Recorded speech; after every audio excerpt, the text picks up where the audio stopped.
की जो वैज्ञानिक पद्धती है उसको इतना सिंप्लिफाय किया की आईनीच करायला पाहिजे. आई नाही करणार तरी कोण करणार. बरोबर आहे. तरी मला बाळाला ठीक करायचंय, मला दुसरा काय नाही हवे.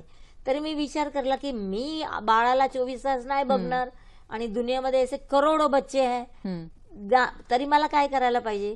बरोबर. म्हणजे जे सोप्या भाषेत जेव्हा आपण कोणतीही गोष्ट सांगतो तेव्हा ती आपल्याला आपल्या आयुष्यात आणणं खूप सोपं जातं आणि तुम्ही तेच केलंय. कारण जे अवघड क्लिष्ट विज्ञान होतं ते तुम्ही सोप्या भाषेत त्यांच्या आईला किंवा वडिलांना समजावून सांगता. आईला फक्त माझ्याकडे प्रोग्राम घ्यायला यायचा. अच्छा. आणि एक वीक मध्ये प्रोग्राम आपण त्याला कसा ट्रेन आईला करून द्यायचा. अच्छा, एक आठवड्याचा हा कार्यक्रम असतो. ट्रेन करून आईला ट्रेन करून दिली आपण, तरी ती घरी करणार ना.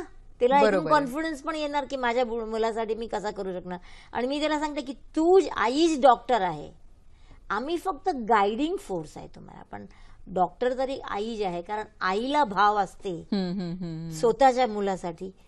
तो भाव माझ्या मनात आहे, पण तसा तुमच्यासारखा नसेल, कारण तुम्ही जन्म दिलेला आहे. बरोबर आहे. तरी तुम्ही त्याच्यामध्ये काम करणार तरी नक्कीच रिझल्ट भेटणार. नक्कीच.